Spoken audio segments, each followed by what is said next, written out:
So, good evening, everybody. Like I was just saying, it's Bank Holiday Monday. For those people listening on the replay on Spotify or on iTunes, huge shout out to you, whatever day it is for you.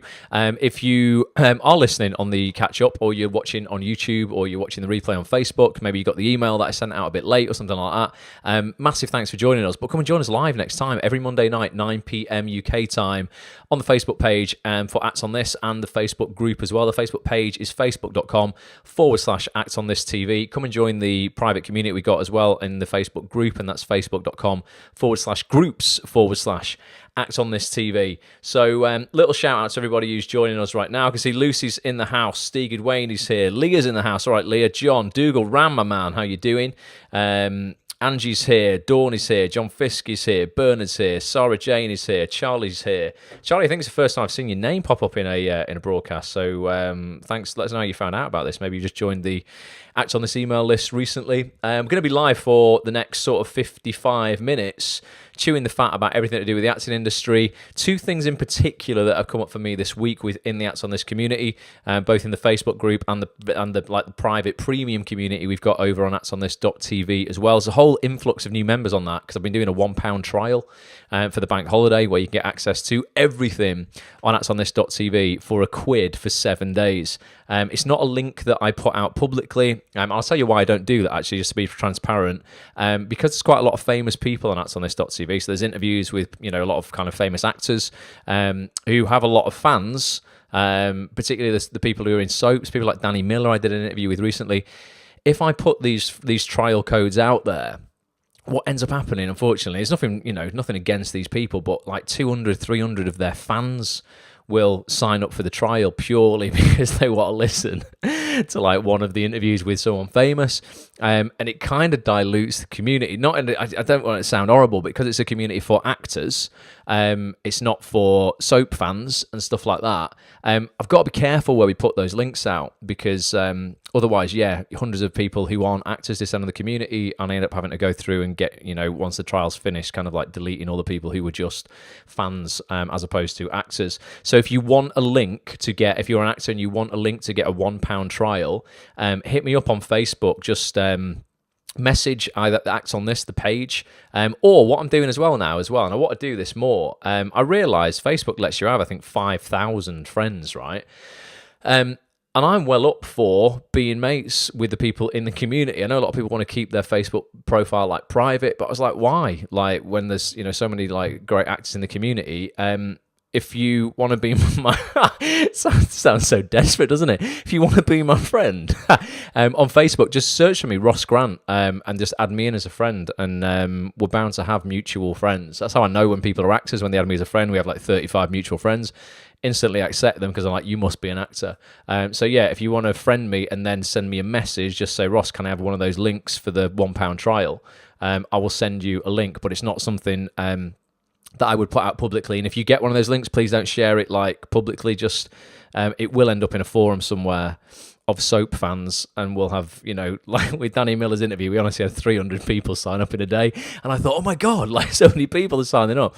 They were all signing up to get access to Danny's podcast. None of them were actors. So hit me up if you want a link. Nathan, how are you? Thanks for joining us. Amy Forrest in the house. Mark Porter, Lynn's here as well. Rachel's here. Jamie Begg's in the house. Jamie, how are you? And Tracy's just joined. So tonight, I want to talk about two things really, and then we'll do some Q&A. One of the first things that has struck me, again, and this is something that I always see within the community, but I think is eating people alive at the moment. I put a call in the private community we have on actsonthis.tv, not the Facebook group, like the premium community for members of the site, saying, listen, where are you at, everybody, with your mindset? Mindset Monday today, I coined it, and I send an email out to everybody, and they jump in the community and tell me where they are at in their acting career and where they're at in their head in terms of mindset. I'm all about mindset, positive psychology. It's something that I've been obsessed with for about 12 years now. It's completely transformed my life. And I'm talking the science of success, not some bullshit airy-fairy, wish for it, sit back and have a sandwich and it's going to happen. Really like reverse engineering success in life and this industry. And it can be done. It really can be done in the acting industry, the TV industry. It's not some weird esoteric kind of industry that's, completely... there's a lot of stuff that's not formulaic in this industry, but there's a lot of stuff that is as well. And a lot of people will try and make out to you guys that it's a lot harder than it is to sell you shit. To sell you 500 weekend courses, £500 courses for a weekend and all these workshops and this, that, and the other, because they want to make it as difficult as possible so they earn more money out of you. It's something that I really can't stand. That's why everything that I put out generally is dirt cheap. But yeah, one of the things that screws people up mindset-wise over everything in the community at the moment is age. And I just want to know, there's a whole mixture of ages here. But I've had 4 messages through email today and a good 3 or 4 messages in the group. And it's something that does come up a lot where people are like, I feel I'm too late to the party. And we're talking from people who might only be like late 30s, right up to people who are late 60s, early 70s. This is affecting people across the board, as in like, I'm too late, I should have made it by now, or if I've not had a role on such and such a thing by 30, I'm just completely screwed. If I'm a female and I've not made it by 25, I'm screwed. There's no roles out there for older actors, older actresses, was something I got just before in my email. And I think these are all limiting beliefs. I don't think. I've just got a part in a new Netflix drama, and I sat in at that read through. And yes, there were roles for younger people, but in terms of older actresses, there was at least half a dozen in this piece. There was in the piece before that. That I was in for BBC. It's on at the moment, Years and Years. There's older actresses in that, older actors as well. In everything, you look at any drama, you will find, whether it's the day player roles or some of the leads as well, you will find roles for every age, race, colour, shape, size. There are roles out there. And when people tell you, oh, it's quiet or there's not enough roles like this, honestly, it's all bullshit. Me and Petch, my cameraman, sat down last week and both asked our agents for a breakdown of what we've been submitted for that month. And you should see when these breakdowns came back how much stuff is being made right now. And trust me, every single project has roles for people of all ages, right? But when you are telling yourself that you are too late to the party, there are no roles for you, you're not going to see, that's all you're going to see. You're not going to see any opportunity because your mind's already wrote yourself off.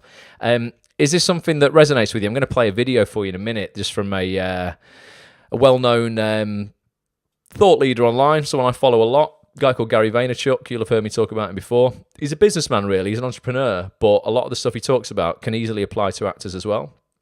Leah says, I'm a premium member now. How do I get on the close? So it's not a Facebook group. If you're a premium member and that's on this, Leah, there's an actual group on the website. When you log into the members area, you'll see a purple square that says premium membership on it and a blue square that says premium community. The premium community is within the actual website itself. I didn't want it as a Facebook group because I know people don't want to talk sometimes about sensitive issues in their career, like changing agents and stuff like that, in a Facebook group, even if it's closed, because technically it's still public. This is entirely private. I own it. It's not available to the public unless you're a premium member. That's on this. You don't get access. So that's where you'll get the real private stuff. Never too late to the party, says Dougal Ram. Absolutely, man, 100%. And he says, when does an actor ever retire? You would be so surprised, Dougal, how crippling this is for so many people. Amy says, Dad started acting at 50. Your dad's an actor, Amy. Dawn's 58 years young, and as long as I'm able, I'm never too old. Yeah, absolutely, honestly. Good evening, Fanny Compton. Hope you are well. Jamie says, I found I got way more auditions in my 30s than ever did before. So many people drop off due to family and other commitments. The field opens up the older you get. Absolutely, man, 100%. Dougal says, wasn't Morgan Freeman like 52 or something when he got his break? Yeah, he was about 52. It was Driving Miss Daisy, wasn't it? He'd been a bit of a jobbing actor before that, but that was his breakout role. You're always going to get like the huge names like that, and you can pull them out, and say Harrison Ford was a carpenter till he was like 32 and all this sort of stuff. It's never too late. But I'm just talking like practically, honestly, like being reasonable and realistic here, not taking the one-off person who's made millions and going, oh, look, you can do it because they did it. I mean, I totally believe in that. But I just see people on a at least weekly basis in older age brackets working, on shows I'm either in or shows that I'm reading in on or auditions that I'm reading in on or just stuff I'm watching. But it really is crippling a lot of people and it's making them feel not enough. We did that broadcast a couple of weeks ago where I was saying like the disease that affects all human beings, particularly actors, is that of feeling not enough. And that's something that age plays a big part of. So I just want to play you a little video now, give all credit to Gary Vaynerchuk for this video.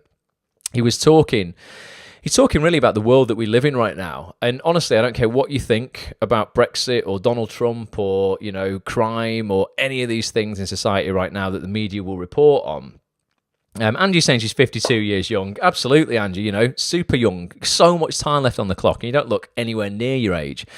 But yeah, whatever you think of the world we're in right now, honestly, it's never been better. There has never been a better time to be alive than now. We have never had it easier. You know, we've never had an abundance of what we have now, regardless of what the media is going to feed you about how bad it is and this, that, and the other. In terms of the internet, it's completely changed the game for everybody in every business, in every niche on the planet, including the acting industry. For me to do a live broadcast like this just 10 years ago, think what I'm doing right now, right? I'm broadcasting myself, a camera, audio. I'm going to play you a video now to ultimately an unlimited number of people online. You know, I could play this out and millions of people could join the stream. I mean, right now we've got about 30 people probably watching concurrently, but I could play this out to the world. It's going out on Facebook. It's going out on Twitter. It's going out on Periscope as well. This would have genuinely cost me millions of pounds to do 10 years ago. To get that kind of worldwide distribution is insane. Do you know how much it's costing me tonight? Nothing. I think actually for the some of the software I've got that I'm using here is about $4.99 a month. It's insane, and people are complaining about how hard it is and how difficult it is. No, it's not. To get seen and to get attention, to put your work out there has never been easier. For you to film a showreel scene with your friends and then premiere it live online to YouTube, you know, tell people, you know, at 10 p.m. I'm going to premiere this showreel scene or this short film that I've made. It's going to be, you know, premiering literally live. You're going to be able to watch it as I'm playing it out. It's not pre-recorded. It's obviously pre-recorded, but it's not like just uploaded like a normal video. You can premiere stuff now. You can get people around. You can make a bit of a, a bit of noise about it and get eyes on your work. It's never been freaking easier. Social media has made it so easy to put yourself out there. People are just looking at what they don't have, and age is something that they're looking at as an excuse. And they're arguing for the limitation that is age. Angie, you said you were 52. You've literally got your whole life to live again. If I could rewind you and take you back, you won't even remember, obviously, take you back to 0. You genuinely, realistically, in a 2019 age, like now, where medicine's getting better, you will live longer than your parents if you look after yourself, longer than your grandparents. You could literally live your whole life again. And that's just insane. But people are getting to 50 and 55 and 60 and writing themselves off and going, well, that's it for me. As if there's no one who's that age on the TV. There's no stories out there with people of that age. Of course there is. So listen to Gary. Gary speaks a lot of truth. I'll be back in about 2.5 minutes. This guy just real talk. If I could just change your perspective, if I could just get you to realize you have a whole nother life to live. I need you to understand something. You have so much time. You as 50-year-olds are gonna live dramatically longer and healthier than your parents and grandparents' generation. So you sit here at 50, and as a child, what you grew up with, you start realizing like, ooh, where am I in my life? Middle, tail end to middle. It's hard for somebody who's for 30 years gone a certain blueprint to understand that this is that realistic, and they feel like it's a young man's sport, and it's just not. It's just not. But what blows me away is how many of you have decided that you're finished. Dwelling on the fact that you didn't do it in your 20s or your 30s or your 40s actually means nothing. You start settling in to this is my life, this is how it played out, I could have, I should have, and what I wish is that, why am I making this video? I'm probably making it for my 50-year-old self. So, hey Gary, 50-year-old self, yeah, you used to have hair. Nobody cares if you're 40, 70, 90, alien, female, male, minority. The market, not an individual person in your world. The market will accept your victories if you're good enough to have a victory. There's so many people that truly are good entrepreneurs or have entrepreneurial DNA, but they just weren't lucky enough to be born during an era that seemed practical. It is super appropriate for you to start that business that you've always wanted right now. Educate yourself on the new world. Yes, you didn't grow up with Instagram. I didn't grow up with this shit either, but I figured it out. You figured out how to drive, you figured out how to be a parent, you figured it all out. So many of you watching this have 40 full big years. Think back to when you were 10. From that moment till right now, all that life, you've gone on the back end. If you've got the right DNA, and you're a 72-year-old female, you have just as good of a bat as a 27-year-old dude. Start representing the people that actually put in the work, the gray hairs, that context, that knowledge. Start deploying that. This isn't just for the kids, my friends. This is our opportunity as well. If you're 40 or older, it is your time to stand up and take advantage of your life because there's so much left of it. This video is made for one reason. I want it to be the calling card, the seed of the explosion of the 40 to 80-year-old entrepreneur in our society. Psst.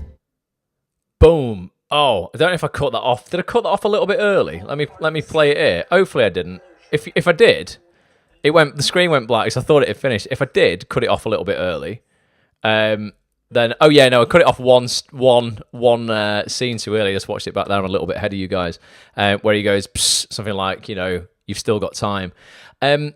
Yeah, I hope that resonates with people. One thing that you said there that's, just ultimately like the realism behind all this is a lot of people, in their 60s, 70s now weren't born in an era where it's practical to get an acting career.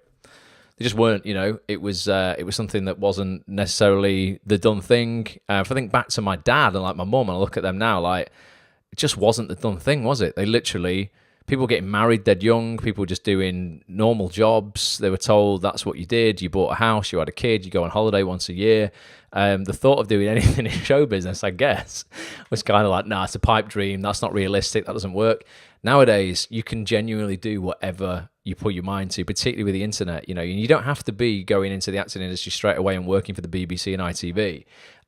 That might not be something you can just walk straight into. But in terms of putting on your own work, shooting your own stuff, distributing it online, everybody can do that if you can be asked. And the problem is with a lot of people, and I've seen this today, a lot of people, I'm just going to be completely honest and don't want, I'm not going to pick anybody out or anything, but this is the brutal reality of it. There's a lot of actors in the community and a lot of actors out there who'll be watching this right now who are saying one thing with their mouth about how much they want it, how they were born to do this, how, this is all they can do. Well, what else can I do? I'm not talented at anything else.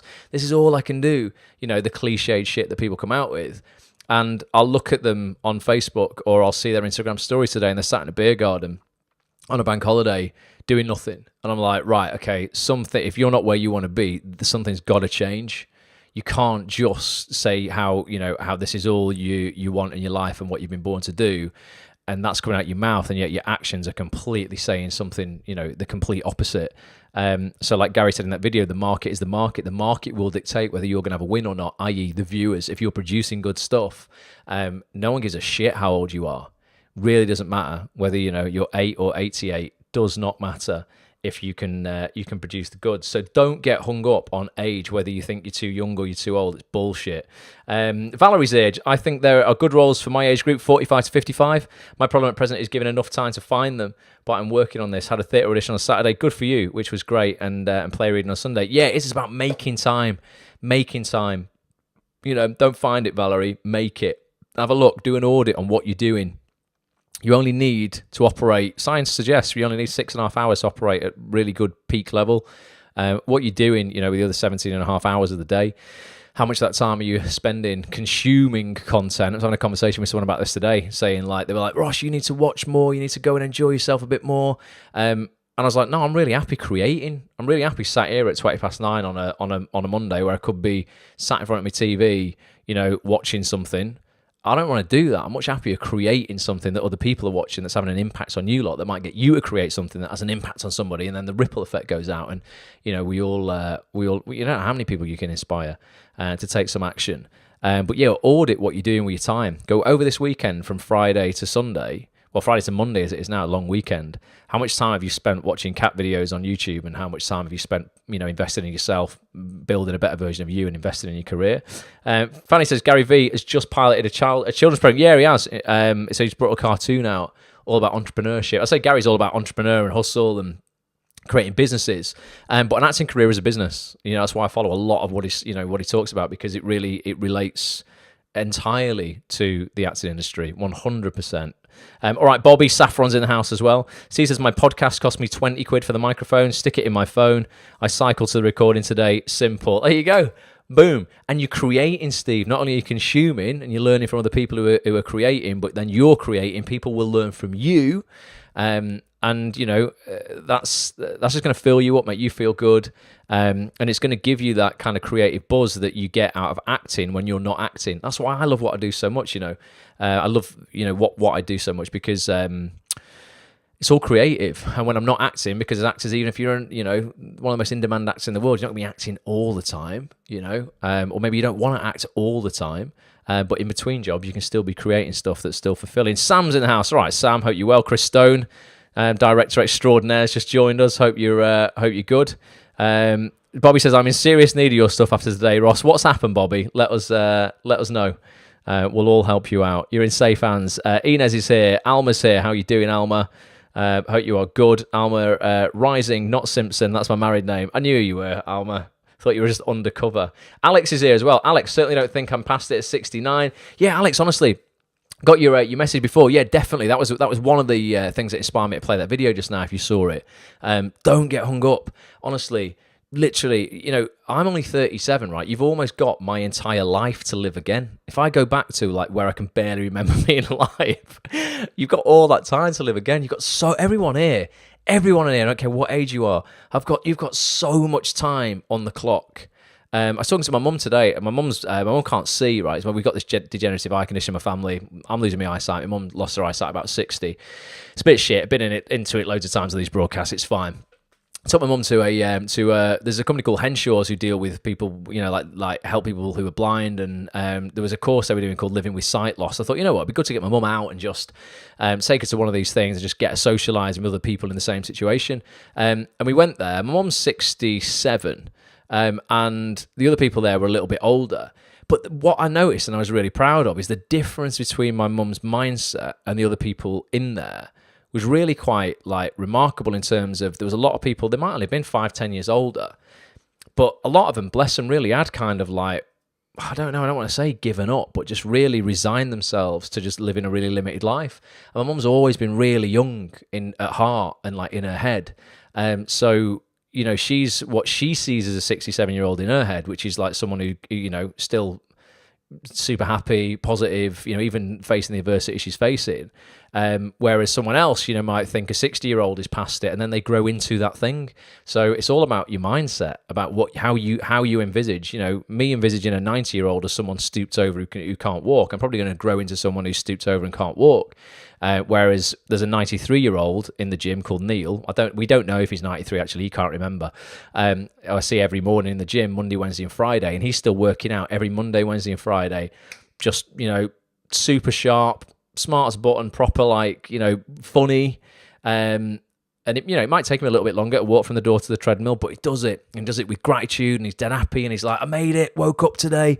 And he's just awesome. And that's the kind of 93-year-old I want to grow into, not one who's, who's kind of given up on themselves and says, I'm too late, I'm resentful, I'm full of regret, and I should have, gone after my acting career when I was mobile. There's definitely merit in that. Do things now whilst you can, because you will wake up and be 93 one day, and you might not have the mobility to do it. But yeah, you can't use your age as an excuse. It's bullshit. So my agent is busy, but not with anything for me. Right, Alex. Well, we've got to take it into your own hands. Everyone's got to do this. My agent is busy with 80 other clients. The last 2 roles that I got myself in, 2 BBC dramas, got myself. They weren't through auditions. It was through hustle, through networking, through meeting other people, and ultimately asking for what I wanted. You've all got the ability to do that. Everybody should be networking online with people in the industry, getting to know writers, directors, producers, casting directors, not just casting directors. Don't leave it all to your agent. It won't work. They're looking after 80 other people. If your agent can put 1 hour a week into your career, then you're getting 4 hours a month into your career. If you put in 6 hours a day into your career yourself, it's, just disproportionate in terms of how the benefit you will get from that. You've got to do it. You've got to do it. And one of those things is not making excuses about why you can't do it, why it's not the done thing, why it's not protocol. I don't give a shit about protocol. I emailed the casting director that I got this job in the Netflix drama, and my opening line was, hey, I know this probably isn't protocol. And it wasn't, but I did it and I got a role. You can't just do what everyone else is doing. I say this all the time. You're just going to end up with what everyone else is ending up with, and look around you. For most people, it's nothing. They don't want to rock the boat. They don't want to raise their head above the parapet. They don't want to put their own stuff online for fear of judgment of what people might think. They don't want to send their show to someone until they've got this footage that they're waiting for 5 months down the line, because I want to get everything in order first. You're going to be waiting forever if you do that. Everyone, I hear it so many times. I was like, who have you got in touch with this week? Who's seen your reel this week? Oh, well, I'm not really happy with it at the moment. I'm just waiting for this new footage, and I'm going to get that in about 5 weeks. And then when they get that, I promise you, they'll convince themselves they're going to wait for some more footage and some more footage, and then 2 years are going to go by. They've done nothing. Can't procrastinate like that. So yeah, Angie said, I felt like we were just talking to me. He's talking about Gary Vee there. He's good, isn't he? He's good. Alma says, 64-year-old actress here, same problem, need to write something. Why not? Why not? It's another thing as well, I'll use her as an example again, but Rachel Shenton, good friend of mine, wrote a film 2 years ago. She won an Oscar for it. Just wrote it in her head. She was in LA at the time, doing nothing, waiting between jobs. She would send me a page of it every few days. What do you think of this? She'd never written anything before in her life. So don't give me that bullshit. I'm not a writer. Everyone's a writer. And if you don't know how to write, find someone who does and tell them your ideas and get them to write the idea for you. Nothing wrong with doing that. Alison Saxon in the house. Alison's smashing it right now. Thanks for that lovely testimonial you wrote on the Facebook page, Alison. Absolutely made up for you.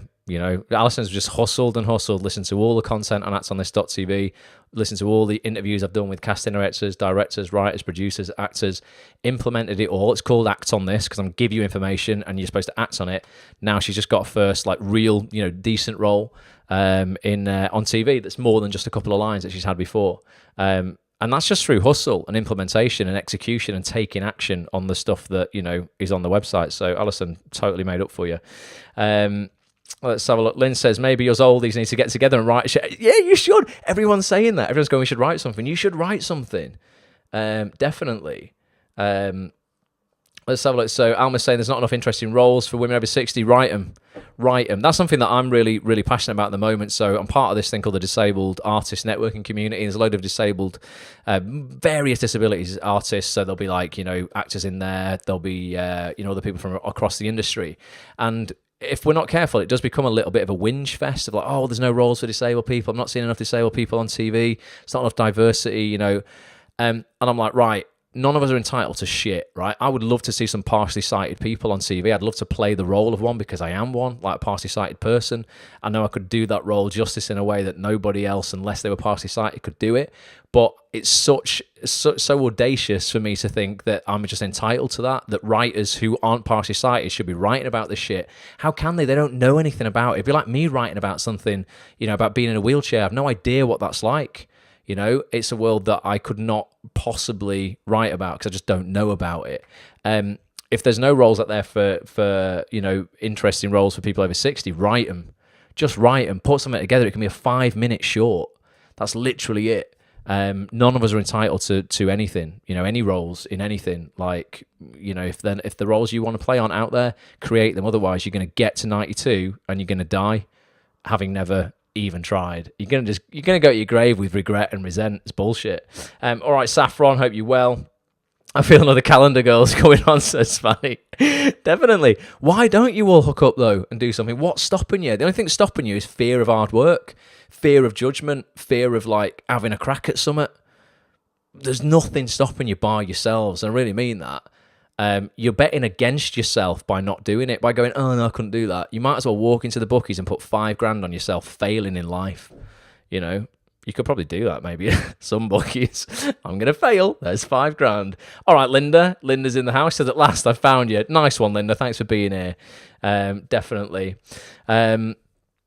So what's he saying, Alex? Just try to work out why I'm not being seen. Yeah, I mean, and that's something that everybody needs to kind of have a look at. And have you asked? In terms of not just your agent's just going to feed you stuff you want to hear, or your agent's going to be too busy to really give you, proper feedback because she's looking after so many people, or he's looking after so many people. I'd ask other people, I'd ask other actors, and I'd also ask, frankly, casting directors. Get a breakdown from your agent from the last 30 days. Everyone can do this on Spotlight about why, the things you've been submitted for, have a look. And if there's a particular name of a casting director that's popping up, time and time again, and they're not seeing you, there's no harm in writing an email to them with your show reel. They might not have seen it, you see. They might not be seeing your submissions. It's not that they're actively not bringing you in. They just might not, have a good relationship with your agent, or they might not have seen the submissions.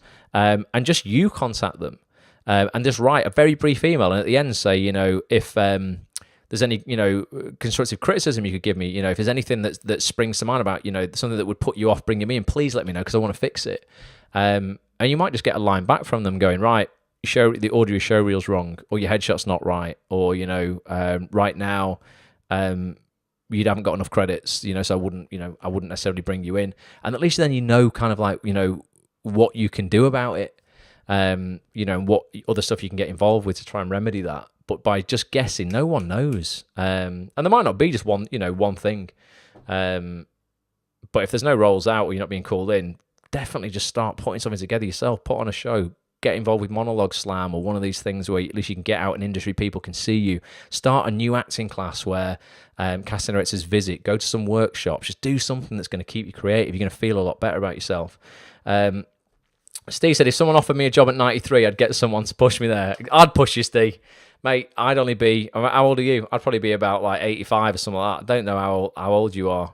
What are you? You're a bit older than me, aren't you? I'll push you there, no problem, mate. Gary Thomas in the house, right, Gary. Andy says, I've got an audition for Monologue Slam. Oh, right, Monologue Slam in London, brilliant. Went to see it last year and said to myself, I could do that, so fingers crossed, really nervous though. Do it, Angie, that's wicked. And for anyone who's struggling to get on Spotlight as well, if you're new to the industry, Monologue Slam classes as a Spotlight credit. So that's one of the 4 credits you would need to get on Spotlight if you're struggling to get on Spotlight. Monologue Slam's wicked. Lots of great industry people go.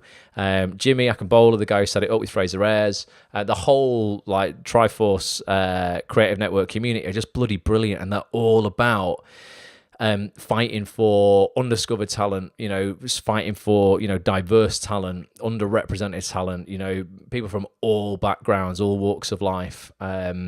It's such a brilliant thing to get involved with, and I'm going to have Jimmy Akinbola on a podcast on actonthis.tv soon. We were supposed to record it a couple of months ago, but the train broke down on the way to London after a 6 a.m. start, and he was filming in the long run with Idris Elba. He had to go to set. I ended up getting a 10-minute coffee with him, and that was it. But we are going to record that podcast at some time, very, very soon, I hope. Vince in the house. All right, Vince, hope you're good, my man. So you sign up for a trial on actonthis.tv. Hope you're enjoying that. Anyone who signed up for a trial, by the way, let me know if you need any help. We'll post in the premium community on the site itself. If you need anything, we'll all jump in to help you out there. Karen Brand's here as well. There's loads of comments. 46 comments I'm missing. Right, what I'm going to do, I'm going to move on to the next thing, and then I'll come back to some comments. Something else that I just wanted to go over very quickly tonight, and it's something that I think is quite important, actually, when we're talking about social media. Steve, you're over 50. I didn't know you're over 50, mate. Bloody hell, I thought you were like early 40s. Obviously, moisturises, doesn't he? Right, something else that I think is really important. I've seen a lot of people over the last couple of years lose their jobs because of stupid tweets they've put out on Twitter. And there was an actress recently in Emmerdale who put a tweet out 4 years ago or 6 years ago, something like that. She only got a job in Emmerdale in March. She put a very foolish tweet out when she was younger. Someone found it and she lost her job. We're all, stupid sometimes, and in our youth, might have said something, even the older ones, I know, you might have said something on social media that could at some point come back and bite your ass. And I've had a few people drop me a line and say, hey, because they know I use social media a lot, how can you clean up like social media? How can you even find out what you tweeted when you join Twitter? I'm going to show you tonight. And you know what we're going to do? I'm very confident I've never put anything out online that would ever bite me in the ass, because I'm just freaking boring and squeaky clean. I mean, I swear on these broadcasts, but I never say anything offensive. So we're going to go back and I'm going to look at the first tweets that I ever put out on Twitter in 2009 they're hilariously bad. Like, they're so boring. And you're going to see an insight into my life, what I was doing then compared to what I'm doing now. And then I would like a couple of people to volunteer me their Twitter usernames, and I'm going to show you your first tweets on Twitter as well. But this is just a way for you to go back through your timeline and ultimately, let's just be honest, get rid of any shit that could come back to bite you in the future if you ever have any success, that would put you in the spotlight, so to speak. So I think it's important, and I think, I think we deserve. I think sometimes it's quite harsh. One thing that I don't really know how to word this without. I don't want anyone to read anything into it, but like, I don't like the way society celebrates people's downfalls. I really think it's toxic. I saw a lot of people, Danny Baker made a bloody stupid mistake putting that picture out a few weeks ago, lost his job on the radio. I worked with Danny on this thing called Cradle to Grave. That was a biopic of his life with Peter Kay. And he's been in the industry such a long time. Like, if people think that he put the picture out that he did purposely to be racist or something like that, then they're saying that basically he knew what he was doing and he was just committing career suicide, because that's what it was. He's not stupid, and putting a picture out like the picture he put out, if he intended to do it, he would know instantly he would be sacked. I mean, it would be absolutely ridiculous. So I want to see the good in people, and I believe he just made a really stupid error. And when you see the interviews with him, I think that comes across. We can all kind of be unthoughtful sometimes in a way, and I just don't like the way the whole of society come around and lambast someone and almost like really cheer on their demise. I think people do it because they're not feeling good in their own lives, so they love seeing somebody else who they see as famous or rich or something like that. They love seeing somebody fall from grace because it makes them feel better about their life, and they'll campaign about it. Get him sacked, get him sacked, get him sacked. And then 2 days later, they'll get sacked, and then they'll just get on with their lives. It's like they were never actually really bothered. They just wanted to feel significant in the moment and shout about something. So I don't want that to happen to anybody on here. So I'm going to show you. I'm going to go over to Twitter, and I'm going to show you how you can look up what you have been doing over the years on Twitter. Gary Thomas is already volunteering. Now, what you do when you go to Twitter, now you're gonna struggle. And apologies for those listening on the audio experience. I'm going to try and describe this for you guys as well. When you go to Twitter and you go to your profile, can you see, depending on how small your screen is now, top right hand corner, you've got a little box that says Search Twitter. It's this one up here. You can see like a little drop down there. Now, what you want to do to search for your tweets is you're going to have to type a very specific command into here. Now, I'm going to try and... I can't copy and paste this. I might need somebody to actually type this out for people in the comments, or I will put it in the Facebook group as well. But what you're going to type is you're going to type the word from, then a colon, and then your username. So I would type from, Ross A. Grant, then a space, and then you're going to write since, and then you put the dates in the format of year, month, day, and then you put space, until, and then the same again for the date. So I will put that in the group, but it's from your username, space, since, date, space, until, date, basically. So I've got one that I've pre-prepared here, which is from 2010. Oh yeah, because you can see, by the way, if I go to my profile, if you click actually on your profile, I don't know if you can see that, but underneath my profile there, it says joined January 2009. So you would go to your profile. I'll do this on yours, Gary, in a minute. And you'll find out when you joined, and that's basically, I'm going to look for tweets from the 1st of January 2009 to the 1st of January 2010. So I paste that command into the search box there, and that's what I've done. So 2009-01-01 until 2010-01-01. And then I'm going to search. And when you search, it's going to bring you to this screen here, and by default, it's selected top, which is like the top tweets from that year. I don't want that. I want to go latest. So I click on latest, and now they're in order. So I can scroll right down to the bottom here and keep scrolling, and I'm at the very, very first tweet I ever made. Now, I might have joined in 2009, but I actually didn't tweet until the 19th of March 2009. I joined in, what did it say, January? Was it January 2009? And I actually tweeted in March. So this is 10 years ago. My first tweet, I mean, these are not controversial at all. Have just discovered that auto-tune really can make anybody sound good when they sing. Even me. A whole new career has just opened up. Ha. It didn't open up, and yeah, I never went on to be a pop star, but I was testing out auto-tune on my Mac, and it genuinely does make people sound good. So Alma, thank you so much. You've just pasted all. It's almost correct there. So Alma's just pasted it in the comment section there. So it's from. Yeah, you've got that bit right, Alma. And then, but you don't need the at. So it'll be from. Yeah, I know what I can do now. This is good. What I'll do, I can copy, and I'm going to paste this into the Facebook comments now. And I'm just going to correct it, Alma, so that it is how it should be. So from, and it's : Rising Alma. So that's your username.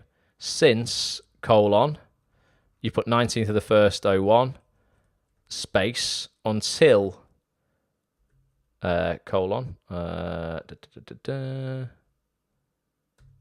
put that there.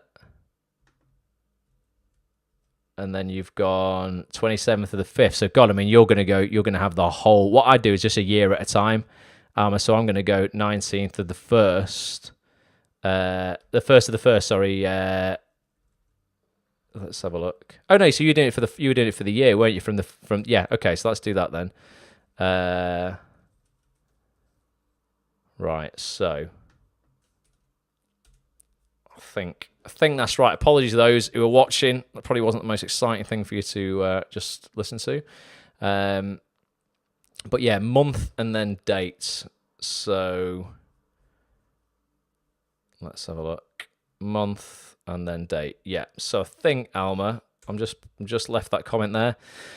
Paste that in yourself and have a look. That should be the format. Like I say, I'll put this out properly. You can see, hopefully you can see at the top of my screen on this screen share now, in the blue bar at the top is the command that I've typed in. Other highlights of my Twitter career were, it's decided I'm going to learn to play the piano. Need to buy one then. I did buy one, and I learnt it for 3 months, and then I gave up, because this was 10 years ago when I was a loser. What else did I say? Right, going to buy a piano to plug into my Mac. I did do that. That was the one that I gave up on. There was a game show I went on. Just sat in my hotel room, contemplating whether I should split or steal on Golden Balls tomorrow. Sharing is caring. See how nice I was, even back then. And then the next day, to those interested in the Golden Balls result, I got shafted in the second round by a guy who ended up having £24,000 stole from him. Ha ha ha. Eat that, loser. He voted me out of the game, and I knew this girl was going to steal from him, and she did, and I genuinely would have split with him. We would have got like 12 grand each, or whatever it was, 24 grand each. She stole. You know, sharing was not caring in her world. Sat on the train back from London, ready to get in, get out, and hit the town hard. That was when I used to drink all the time. I mean, that's just ridiculous. Just been to the gym and ready to watch The Apprentice on iPlayer. Whose head is on the chopping block this week? See what I mean? Very, very boring tweets. Nothing racist, nothing controversial, nothing sexist, nothing anything. Starbucks eggnog latte, it's Christmas in a cup. I mean, look at that one. 23rd of November 2009 is a highlight for me. Bedtime, good night. Honestly, what a loser. Morning world, not in work till 12, so let's have a productive morning. Well, I was working in a toy shop for minimum wage, hating my life. I don't know how productive my morning probably would have been. I was running at the time, though, and I was doing some voiceover. Look, up and away. 25th of November 2009, time to grab a shower and head to Leeds to record some new Jet2.com ads. Get away for less. Can I not fly there? No, you can't, Ross, because they wouldn't pay even for your train fare. Never mind your plane fare. Right, so who's going to volunteer? I'm going to dig into your first tweets. Let's have a laugh. So Gary was first up. Steve says they're brilliant. They're absolutely not brilliant, are they, Steve? But I know none of them are going to get me sacked if I got a job on the telly. So G.S. Thomas Writer.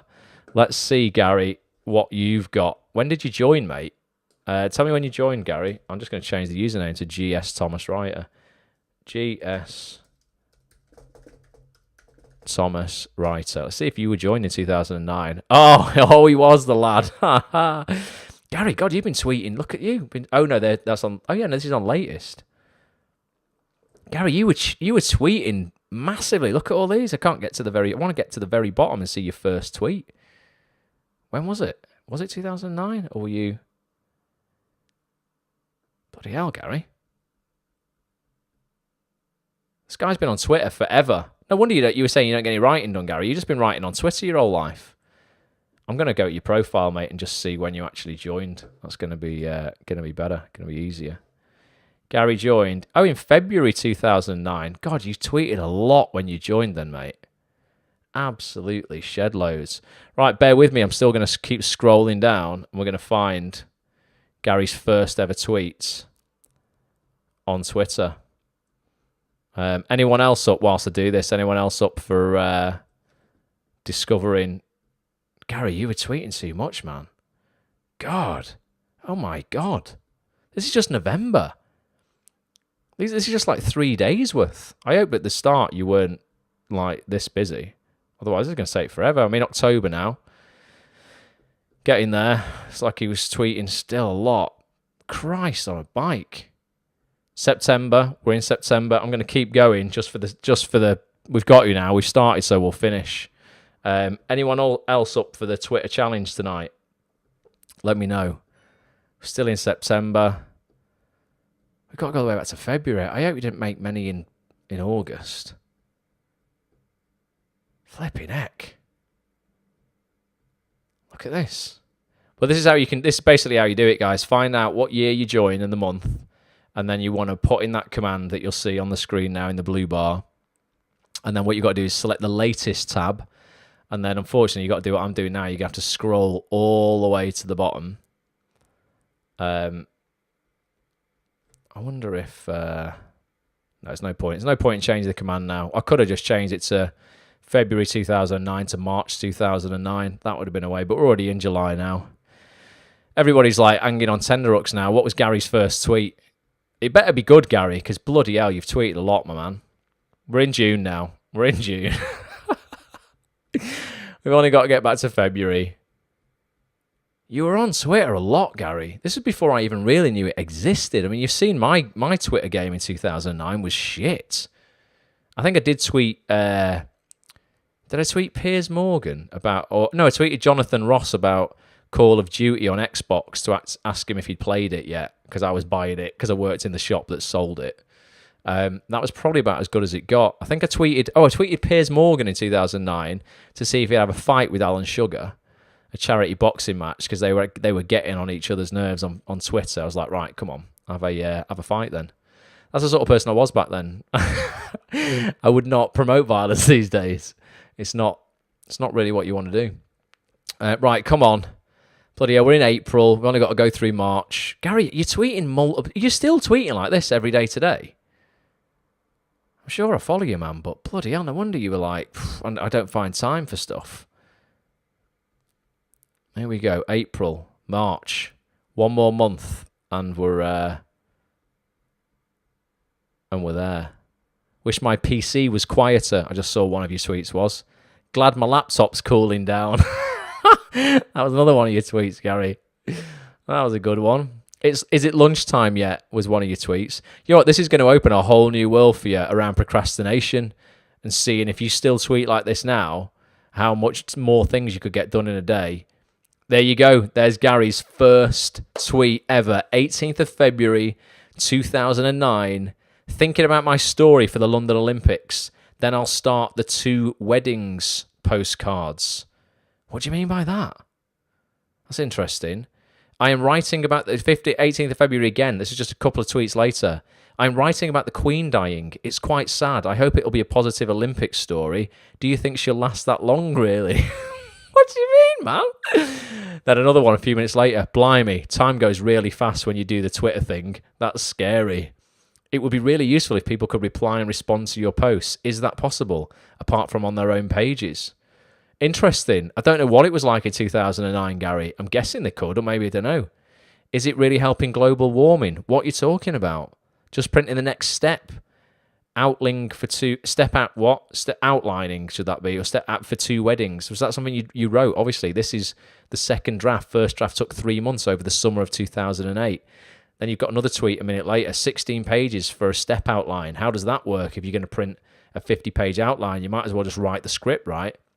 So, Gary, on the 18th of February, the day you joined, well, like the time you first put your first tweet out, you tweeted 1, 2, 3, 4, 5, 6, 7, 8, 9, 10, 11, 12, 13, 14, 15, 16 times.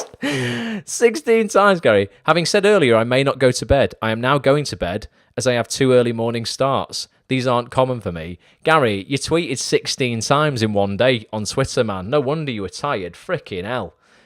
So, yeah, that just gives you an insight. I don't think there's anything incriminating there, though, Gary. And I don't think you would ever get sacked from anything if you sorted out, if you ended up with some massive writing job. I think we need to put the year in the year format for it to work. You do, Sarah. You definitely do. If you can see on the top of my screen now, you can see the exact format if you zoom in. See, it says there, so from, GS Thomas Writer, that was the username, space, since, and then 2009-01-01. That's month and day. So 01, the first 01 is January, the second 01 is the 1st of January, and then until, and the same command, 2010-01-01. Right, who else was up for it? And I'll do one more just for a laugh. Hopefully you weren't tweeting 16 times a day.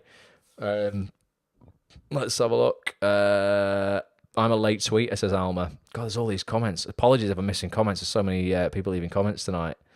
Mine's not working. It says no results. That's maybe because you weren't on Rachel. So Rachel, if you joined June 2011, change the date to June 2011, the 1st of June 2011 to the 1st of June 2012, and we'll find. Well, in fact, if yours, I'll do it for you on here. So Rachel Levy 777. Better not be anything incriminating, Rachel. This is streaming live to the world.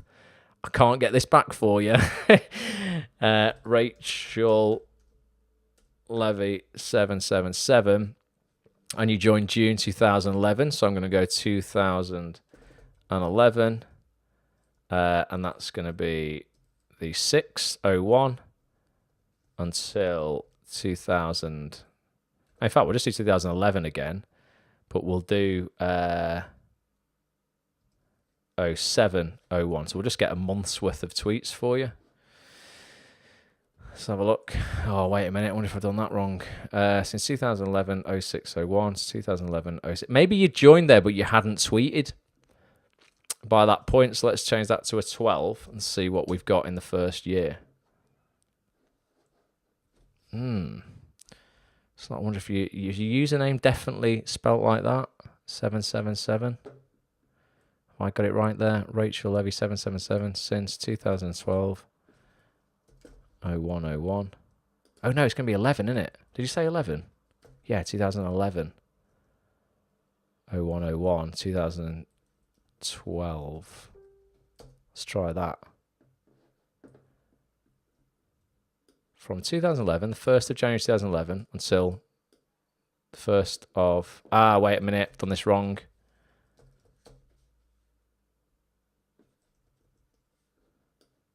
Unless you just hadn't tweeted. Maybe you just didn't tweet like forever. That should be a full year's worth now. I'm not getting anything for you. Maybe you just didn't tweet for like 3 years. Right, I've got from 2013, I've found some. So let's go latest. Let's see when you first... There you go. So you didn't tweet until 2012. You were on Twitter a whole year and 7 months. Your first tweet, Rachel, was at a guy called Dave GP Wheeler. And you said, oh, really? Bradley Wiggins is on Twitter, therefore so am I. What was that? I wanted to see Dave GP Wheeler has left Twitter since you sent that tweet, so we can't even find out who he was. But you're obviously a massive Bradley Wiggins fan. Then you tweeted 2 days later, Bradley Wiggins. You said, congratulations, Brad. You're a total hero. It was a privilege to watch you and the amazing Sky team win the tour. So and then you tweeted Bradley Wiggins again, and then again, and then again. 4 times on the trot. Bradley Wiggins, typical. Can't believe someone would do that, though, scum. What are you talking about? Good luck in the TT. I'll be cheering you on. Do your thing. Did you ever get a reply back from Bradley? I don't think you did. That's a shame, Bradders. Then Chris Hoy, clearly a cycling fan. At Chris Hoy, you're a privilege to watch and make me so proud to be British. You totally deserve your perfect Olympic ending. Congratulations, Chris Hoy. So nothing incriminating there, bar an insane love for Bradley Wiggins and Chris Hoy. And then at Cycling Weekly, Ned and Rob have a chat for the live show right beside us at the finish line, whoever Ned and Rob are. So there you go, Rachel. That's your tweets. Nothing that's going to get you the sack, though. So you're all good there. This is better than stand-up comedy, Stephen. Andrew Alton Reid in the house. Andrew, how you doing, man? I just noticed you have renewed your membership on actsonthis.tv. Hugely appreciate your support in the community. Tweet up comedy. It is good, innit? Honestly, this is what I think, like, genuinely, if I was doing stand-up, I'd do this. I'd pick a couple of people out of the crowd and we'd just find their first tweets. There's a feature for your iPhone that helps you limit time spent on certain apps, says Sarah Jane, to help improve productivity. Yeah, Gary, you need to lock yourself out, man. You need to delete Twitter now. Like, absolutely. Sandy Jack's in the house as well. So it's good, isn't it? It's just a way, like, seriously, there has been people needlessly sacked from acting jobs because they've been a bit daft in their career with Twitter. And like I say, when I was young, I was clearly very, very boring. And I didn't really do anything bar tweet that I was going to bed. Hopefully my tweets are a little bit more, a little bit more entertaining nowadays, or at least useful. I'm laughing so hard right now and hiding my face in my hands, says Rachel. Don't worry, Rach. We've all got our fans online. I told you I tweeted Jonathan Ross to ask if he was playing Call of Duty on the Xbox. He never tweeted me back. I wasn't bothered. I took it in my stride. And then I started asking Alan Sugar and Piers Morgan to have a fight. That was what I was doing in 2009. So I hope that's useful for you. I recorded that podcast last week that is freaking brilliant. So this is something for premium members that is coming up in June. I recorded a podcast, a round table, my first round table podcast for actsonthis.tv with these three beautiful people right here. Lewis Arnold on the left there, he's a director. There he is directing Sheridan Smith, an incredible director. Jill Halfpenny in the middle there, incredible actress. And casting director Victor Jenkins on the right-hand side. They all have just been part of a brand new BBC One drama called Dark Money. It's an incredible drama. I've been privileged to see all the episodes of it. It's not out until June, but I got to watch it all on the premise that we would do a roundtable podcast talking about how basically the production went down, how Victor cast it, how Jill starred in it, and how alongside Babu Cisse was her co-star as well, and how Lewis directed it. And then basically, if you're an actor in the industry right now, ultimately what you've got to do in your career to get breaks on shows like this, things you've got to do to get Victor to see you, what you could do, so that Lewis would want to work with you. And we learned so much from Jill in this as well. What was really, really interesting, I'm not going to tell you specifically, but Jill got to speak to Victor on this podcast in a way that she probably wouldn't have been able to do as an actress, in terms of, she was like, listen, when I was at the audition and I did this, I thought, I probably hadn't got the part. And then, what were you actually thinking when I did that? And we get really honest feedback from Victor and Lewis at the time of what they thought and whether she was going to get the part, whether she wasn't going to get the part. And you hear all the insecurities from someone as famous as Jill that we all have, as normal people. Well, she's normal. I mean, it doesn't matter what you do in your career. You're freaking normal. You're a human being. So Dark Money starts on BBC One in early June. It's on for 4 nights on the trot, and it'll finish at 10 p.m. At 1 minute past 10, after the final episode goes out, the Roundtable podcast will go out. It'll just appear in the members area on actsonthis.tv for all premium members. It's probably, I don't want to go as far as saying it's the best podcast I've ever recorded, because I don't want to say that any other podcast wasn't as good, but it was probably the best podcast I've ever recorded, because you just get such a rounded insight from everybody on, like, just everything you would want to know about ultimately having success in this industry. It's incredible. It's 90 minutes long as well. Brilliant. Alma says, I am definitely not following Gary, as I would fall into the same trap reading his tweets. There you go. You would. Gary's putting out a lot of content. Tony Rossi from Chicago's just joined us at the final minute. Tony, thanks for being here, man.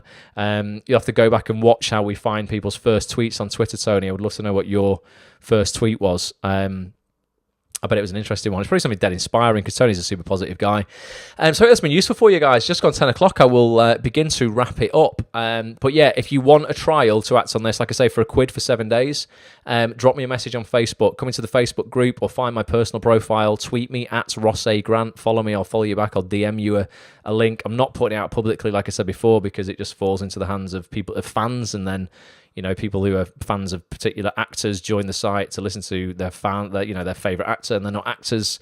It's not conducive for the community that we run. So if you want to try everything out on actsonthis.tv, literally everything for £1, drop me a message, and I'll drop you a link so you can get it for £1 for 7 days, so you can try it all out. Thank you, Jay. Mia Vors in the house. All right, Mia. Oh, Mia, you've missed a bloody brilliant broadcast, but you can go back and you can. You can watch the replay. What I am going to do, I won't be able to see anybody's comments on here for a second. Facebook has changed how you do live broadcasting now completely.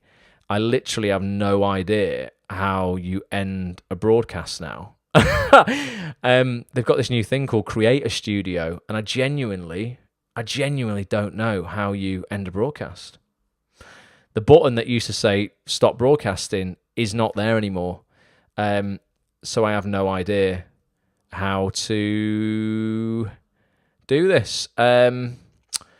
Brilliant. Well, we might be broadcasting for a little bit longer. How to do this? Contents library. Is it in there? Videos.